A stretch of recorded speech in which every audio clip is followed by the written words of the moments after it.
আজকে বন্ধুদের সাথে গিয়েছিলাম কাচ্চি বাইয়ে যাওয়ার পরেও আমার কাচ্চি খাওয়া হয় নাই। কেন আমার কাচ্চি খাওয়া হয় নাই জানতে হলে পুরো ব্লগ দেখেন। আজকে বন্ধুদের সাথে যাইতেছিলাম কাচ্চি বাইয়ে, যাওয়ার সময় আমাদের পড়তে হয় করিমপুর বাজারের এই ভিড়ে। এই ভিড় থেকে বাঁচার জন্য আমরা অবলম্বন করি অন্য একটি রাস্তা। যাই হোক, যেমন তেমন করে আমরা নরসিংদী চলে আসি।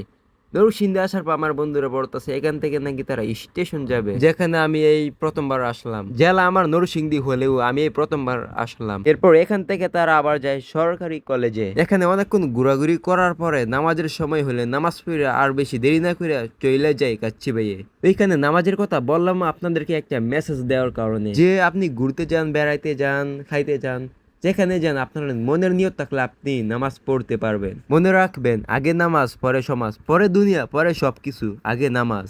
আমরা কাচ্চিবে আসার পর ফ্রেশ হয়ে মেনু দেখতে থাকি। আমার বন্ধুরা তো তাদের খাবার পাইয়া যায়, কিন্তু আমি আমার খাবার পাই না, কারণ কাচ্চি নাকি খাসির মাংস দিয়ে রান্না করা হয়, আর আমি খাসির মাংস খাই না। এরপর অনেকক্ষণ চিন্তা ভাবনা করার পর আমি পোলাওয়ের কম্বো নেই। এই হচ্ছে আমাদের বন্ধুদের খাবার, আর এই হচ্ছে আমার খাবার। আর আমার খাবারের সাথে আছে বোরহানি, আর আমার খাবারের সাথে দেখি এই 2 চামচও দিয়া দেয়। ভাই, আল্লাহ তাআলা হাত দিছে কি জন্য? আমি হাত দিয়ে খাইতে পারি, নো প্রবলেম। আর খাবার শেষে অনেকে আছে ভালো করে খাবার খায় না, অনেক খাবার রাই খাই মনে করে এটা ফ্যাশন। যদি ভালো করে পুরো খাবার খায় তাহলে না জানি মান সম্মান চলে যায়, হ্যান ত্যান কি।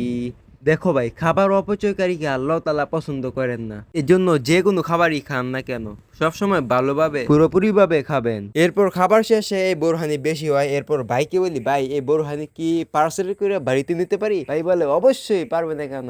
ভাইকে হয়তো তখন জিজ্ঞেস করা দরকার ছিল, ভাই আপনি কি রাগ করলেন? যাই হোক, ওভার ভয়েসের মাধ্যমে বলে দিলাম, আর এই হচ্ছে আমার পার্সেল।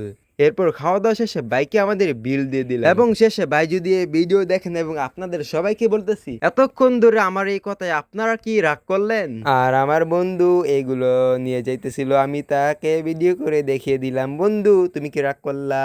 রাগ করার দরকার নেই, আজকের ব্লগ এখানেই শেষ।